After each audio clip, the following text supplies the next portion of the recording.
Hello everyone, welcome back. Study ম্যাথমেটিক্সে প্রত্যেকে স্বাগত জানিয়ে ক্লাস 7 থেকে chapter 17 page number 206 video part number আজকে 29 করব। কোর্স থেকে 17 থেকে আজ আমরা 11 দাগের অঙ্কটি করব। পাশের ছবির মতো এই যে পাশের ছবিটি আছে 5 মিটার চওড়া মাঝ বরাবর দেখো 5 মিটার চওড়া দুটি রাস্তা দৈর্ঘ্য বরাবর আর প্রস্থ বরাবর বাগানকে সমান 4টি খণ্ডে ভাগ করেছে। দেখো এটা একটি খণ্ড, এখানে দুটো, এখানে একটি খণ্ড, এখানে একটি খণ্ড, তাহলে মোট কটি খণ্ড? 4টি খণ্ডে ভাগ করেছে। এই আয়তক্ষেত্রাকার প্রত্যেকটা খণ্ড কিন্তু আয়তক্ষেত্রাকার, আর তার সাথে বাগানটিও আয়তক্ষেত্রাকার। কী করে বুঝবো? এই যে দেখো দৈর্ঘ্য বরাবর হচ্ছে 60 মিটার, প্রস্থ বরাবর 40 মিটার, তাহলে এটা কী হবে? আয়তক্ষেত্রাকার। বাগানের দৈর্ঘ্য 60 মিটার আর প্রস্থ হচ্ছে 40 মিটার। প্রতি বর্গমিটারে, প্রতি কথার অর্থ হচ্ছে এক বর্গমিটারে 80 টাকা খরচ হলে রাস্তা তৈরি করতে মোট কত খরচ পড়বে হিসাব করে। প্রতি খণ্ড জমির ক্ষেত্রফল কত? প্রতি খণ্ড বলতে একটি খণ্ড কতটুকু জায়গা জুড়ে আছে সেটা বের করতে হবে। প্রথমে লিখব বাগানটির দৈর্ঘ্য বা বাগানের দৈর্ঘ্য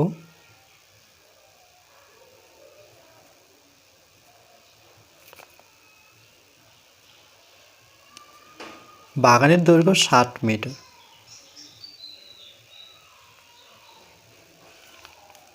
ও প্রস্থ 40 মিটার, মি ফর মিটার, আর রাস্তাটি চওড়া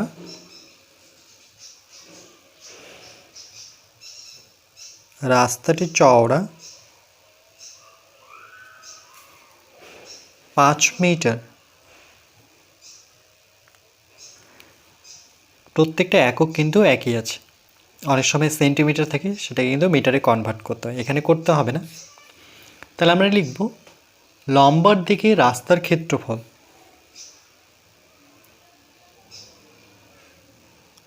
লম্বার বলতে এখানে দৈর্ঘ্য বোঝায়, মনে রাখবে, লম্বা বলতে এখানে দৈর্ঘ্যটাকে বোঝাচ্ছে। লম্বার দিকে রাস্তার ক্ষেত্রফল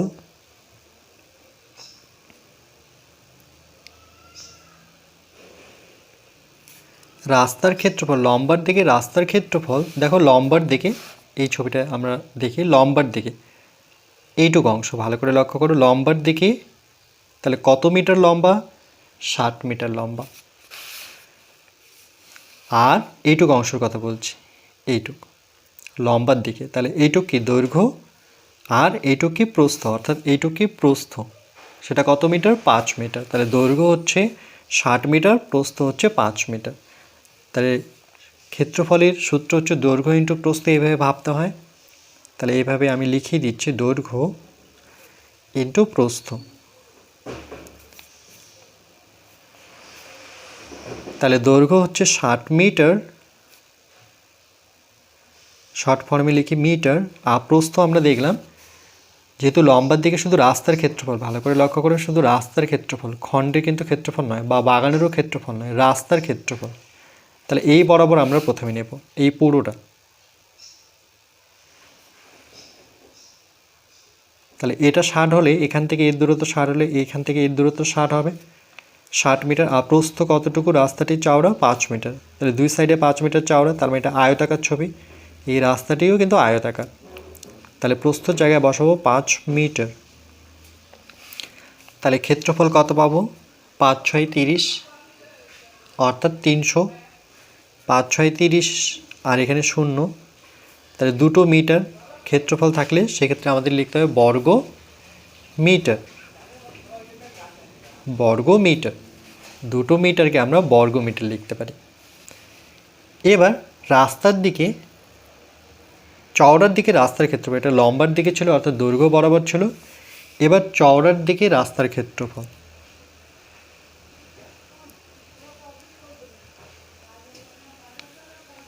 চওড়ার দিকে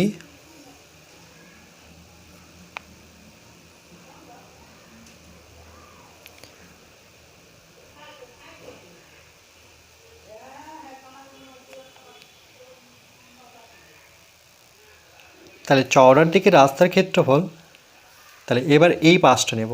চওড়া বলতে এখানে প্রস্থকে বোঝানো হচ্ছে এই বরাবর। তাহলে এই ছবিটাতে দেখো দৈর্ঘ্য বরাবর গেলাম, এবার প্রস্থ বরাবর এটাকে আমরা যুক্ত করে নিই, পুরোটা কিন্তু পুরোটা। তাহলে প্রস্থ বরাবর কত মিটার ছিল, কত মিটার, 40 মিটার। তাহলে ঠিক একইভাবে সূত্র এটাই, আমি এবার একবারই লিখছি, দৈর্ঘ্য বসাবো। আচ্ছা, লিখেই দিচ্ছি দৈর্ঘ্য ইন্টু প্রস্থ। সবসময় কিন্তু এইভাবে ভাবতে হবে। দৈর্ঘ্য হচ্ছে 40 মিটার, আর প্রস্থ কিন্তু ওটাই, কেন কি রাস্তাটা তো 5 মিটার করেই চওড়া ছিল। 5 মিটার, 4 5 20, আর এখানে 4 5 20, আর এই শূন্যটা পিছনে লাগিয়ে দেবো। তাহলে দুটো মিটারকে আমরা ক্ষেত্রফলের ক্ষেত্রে বর্গ মিটার লিখতে পারি, বর্গ মিটার।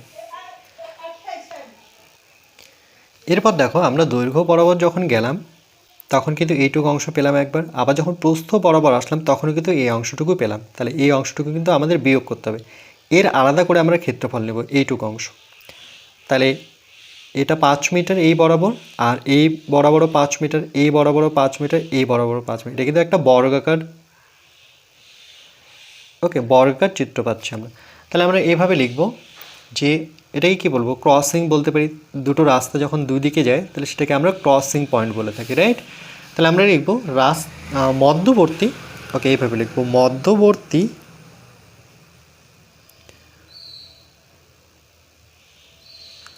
মধ্যবর্তী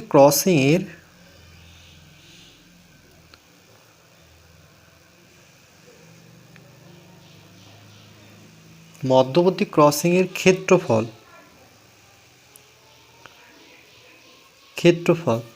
ঠিক একই রকমভাবে দৈর্ঘ্য ইন্টু প্রস্থ, সবসময় কিন্তু এটা মাথায় রাখতে হবে। তাহলে দৈর্ঘ্য কত, শুধু এইটুকু অংশ দেখো, যেহেতু 5 মিটার করেই চওড়া, তাহলে দৈর্ঘ্য 5, প্রস্থও 5। তাহলে দৈর্ঘ্যের জায়গায় 5 মিটার, প্রস্থর জায়গাও বসাবো 5 মিটার, গুণ করলে পরে 5 5 25 বর্গ মিটার।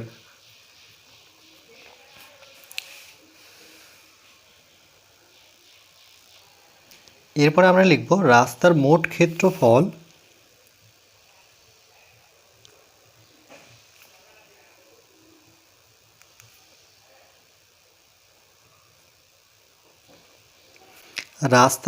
ক্ষেত্রফল তাহলে লম্বার দিকে ক্ষেত্রফল কত পেয়েছি, 300।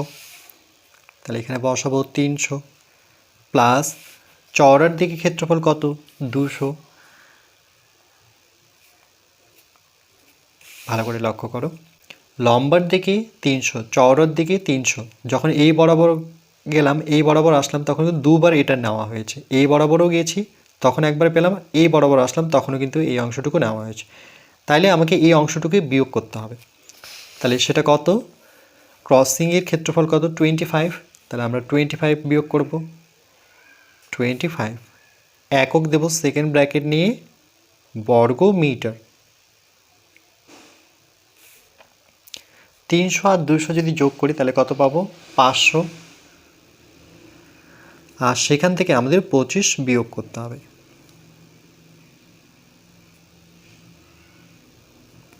একক হচ্ছে বর্গ মিটার। তাহলে 500 থেকে 25 বিয়োগ করলে 475 বর্গ মিটার।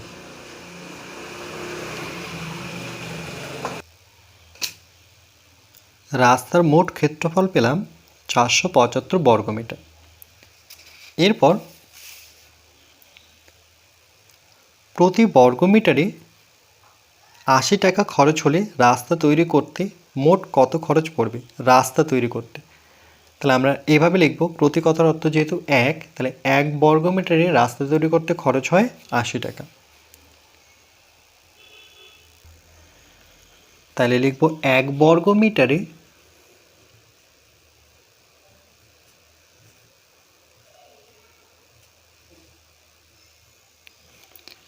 রাস্তা তৈরি করতে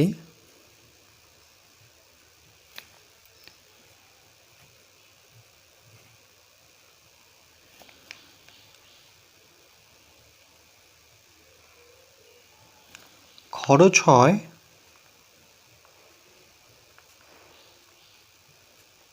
সমান সমান ৮০ টাকা।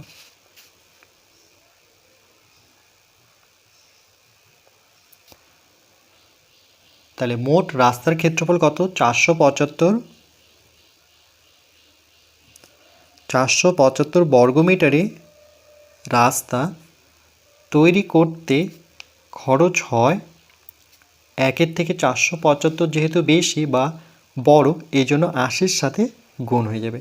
80 ইন্টু 475, একক হচ্ছে টাকা।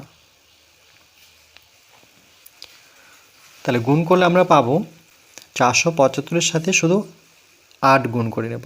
475 এর সাথে 8 গুণ করব।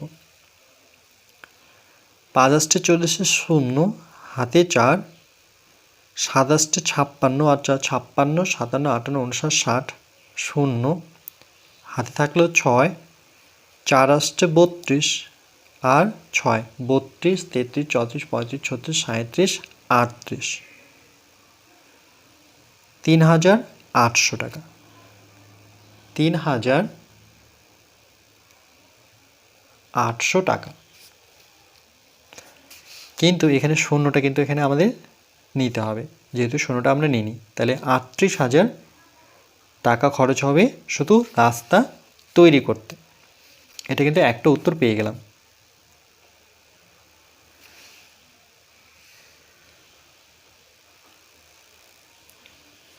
আর এখানে লিখে দিচ্ছি প্রতি কথার অর্থ 1। তাহলে এক লাইনে যদি উত্তরটা লিখতে চাই তাহলে এইভাবে লিখব, রাস্তা তৈরি করতে মোট খরচ পড়বে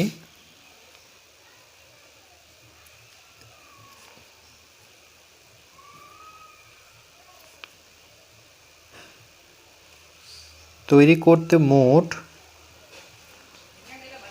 খরচ পড়বে 38,000 টাকা।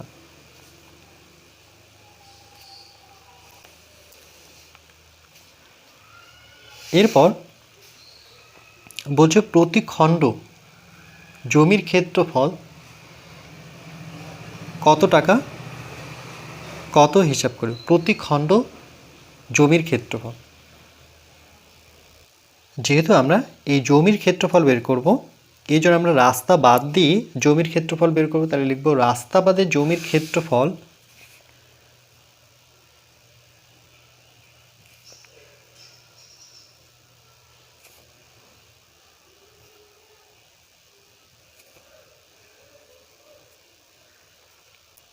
সমান সমান রাস্তা বাদে জমির ক্ষেত্রফল। তাহলে পুরো জমির ক্ষেত্রফল কত? পুরো জমির, অর্থাৎ দৈর্ঘ্য বরাবর 60 মিটার, প্রস্থ বরাবর 40 মিটার। তাহলে এইভাবে লিখব, দৈর্ঘ্য আগে লিখতে হবে, অর্থাৎ 60 এর সাথে 40 গুণ। এটা থেকে আমরা বিয়োগ করব রাস্তা বাদ দিয়ে। তাহলে রাস্তার ক্ষেত্রফল কত ছিল? রাস্তার ক্ষেত্রফল দেখো, রাস্তার মোট ক্ষেত্রফল কত? 475। তাহলে 475 বিয়োগ করব। যেহেতু ক্ষেত্রফল, তাহলে একক দেব একবারই, বর্গ মিটার।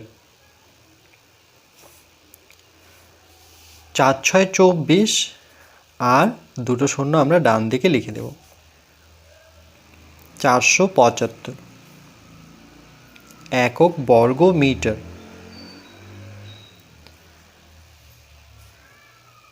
এবার 2400 থেকে যদি 475 বিয়োগ করি,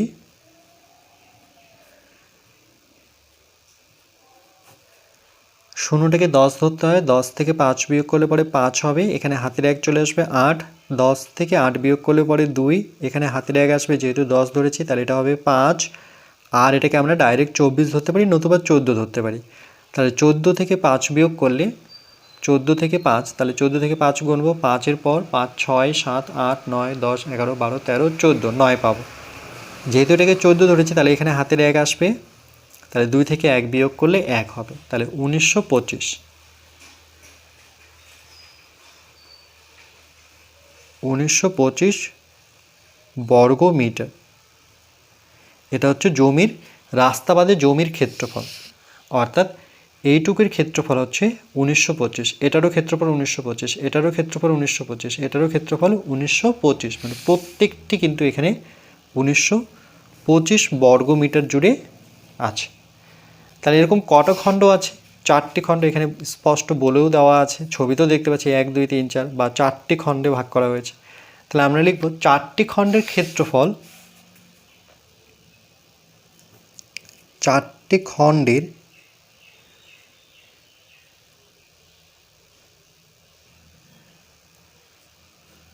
খণ্ডের ক্ষেত্রফল সমান সমান পেলাম 1925 বর্গমিটার।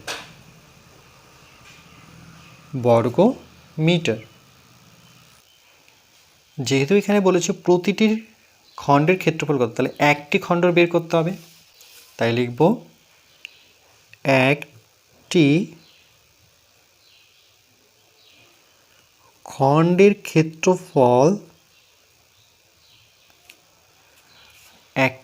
ক্ষেত্রফল, তাহলে 4-এর থেকে যেহেতু 1 কম বা ছোট, এই জন্য কী হবে, এটা ভাগ হয়ে যাবে। অর্থাৎ উপরে থাকবে 1925 ভাগ বলতে 4, নিচে চলে আসবে। যদি বেশি হতো, এটা যদি 5 হতো, তাহলে কিন্তু সেটা গুণ হয়ে যেত। বর্গমিটার, এটা কিন্তু আমরা 4 দিয়ে ভাগ করি 1925-কে, তাহলে প্রথমে 19 যাব, যেহেতু 1 ছোট, দুটো সংখ্যা নিতে হবে। তাহলে 4 4 16, 4 5 20, বেশি হয়ে যাচ্ছে, তাহলে 4 4 16 বসাবো। 9 থেকে 6 বিয়োগ করলে পরে 3 আসবে, 4 থেকে 3 ছোট, 2 নামাবো, তাহলে 32। এবার 4-এর ঘরে নামাতে পারলে 4 আসছে 32 পাবো, 5 নামাবো, 4-এর থেকে 5 বড়, তাহলে 1 ঘর যাব, 4-কে 4, 5 থেকে 4 বিয়োগ করলে পরে 1 হবে। এবার দশমিকে আমরা নিয়ে আসব, এখানে 0 নেব, তারপরে 4 2 8, 10 থেকে 8 বিয়োগ করলে পরে 2, দশমিকের জন্য আবার 0 নেব, আর 4 5 20, তাহলে 481.25, 4 8 1.25 বর্গমিটার। তাহলে আমরা অ্যান্সারটা এভাবে লিখব, প্রতিটি খণ্ডের, আচ্ছা বলছো প্রতি খণ্ড জমির ক্ষেত্রফল কত, লিখব প্রতি খণ্ড জমির ক্ষেত্রফল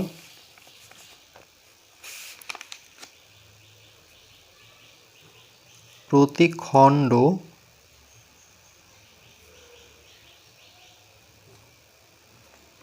জমির ক্ষেত্রফল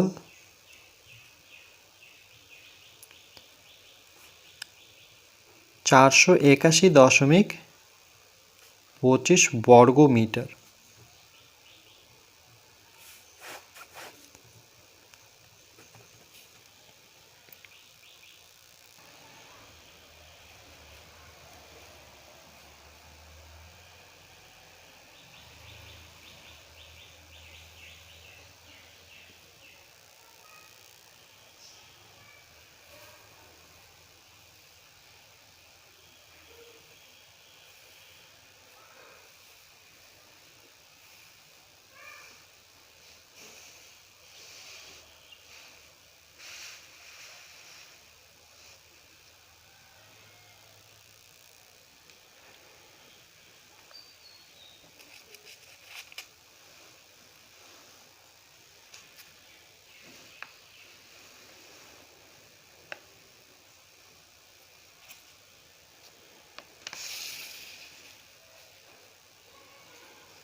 এরপর পরবর্তী পার্ট নাম্বার 30-তে আমরা 12 দাগের অঙ্কটি করব।